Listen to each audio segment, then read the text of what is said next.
Vijayawada SC ST కోర్టులో మాజీ MLA వంశీకి ఊరట దక్కలేదు. కస్టడీ హెల్త్ పిటిషన్లపై తీర్పు కోర్టు వాయిదా వేసింది. వంశీ కస్టడీ పిటిషన్ తీర్పు సోమవారానికి వాయిదా వేసింది. వంశీ బెయిల్ పిటిషన్ మంగళవారానికి ఎస్సీ ఎస్టీ కోర్టు వాయిదా వేసింది. కౌంటర్ దాఖలకు పోలీసులు సమయం కోరడంతో బెయిల్ పిటిషన్ విచారణను మంగళవారానికి వాయిదా వేసింది న్యాయస్థానం. పూర్తి సమాచారం ఇచ్చేందుకు మా కరెస్పాండెంట్ శ్రీనివాస్ ఇంకా కోర్టు ఏం చెప్పింది?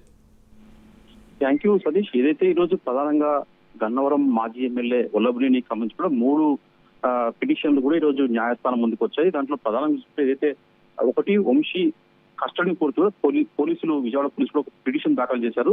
వాళ్ళు ఏదైతే ఈ సత్యవర్ధన్ కేసులో నిందితుడిగా ప్రస్తుతం రిమాండ్ ఖైదీగా విజయవాడ సబ్ జైల్లో ఉన్న గన్నవరం మాజీ ఎమ్మెల్యే వల్లభనేని విషయంలో తమకు పూర్తి స్థాయి విచారణ చేపట్టేందుకు తమ కస్టడీకి అని చెప్పేసి కోర్టు కూడా విజయవాడ పోలీసులు కూడా కోర్టును ఆశ్రయించారు. దీంతో ఈ రోజు కోర్టు దీని మీద విచారణ చేపట్టి ఈ కేసును కూడా అంటే దీన్ని వాయిదా వేసి కూడా ఈరోజు కోర్టు ఆదేశాలు జారీ చేసింది. అలాగే వంశీ తనకు ఈ కేసు సంబంధించి కూడా బెయిల్ పిటిషన్ కావాలని చెప్పేసి కూడా ఆయన పిటిషన్ వేశారు. దానికి సంబంధించి కూడా ఈ రోజు కూడా న్యాయమూర్తి ఈ కేసును కూడా మంగళవారానికి వాయిదా వేసి కూడా ఆదేశాలు జారీ చేశారు. అలాగే పోలీసులు కూడా తమకు ఏదైతే కౌంటర్ కేసు ఏదైతే ఉందో ఆ కౌంటర్ దాఖలు చేయడంలో తమకు సమయం కావాలని చెప్పేసి పోలీసులు కోర్టు ముందు విన్నవించారు. దీంతో ఈ వంశీ బెయిల్ పిటిషన్ ఏదైతే అది మంగళవారానికి వాయిదా వేసి కూడా ఆ న్యాయమూర్తి ఆదేశాలు జారీ చేశారు.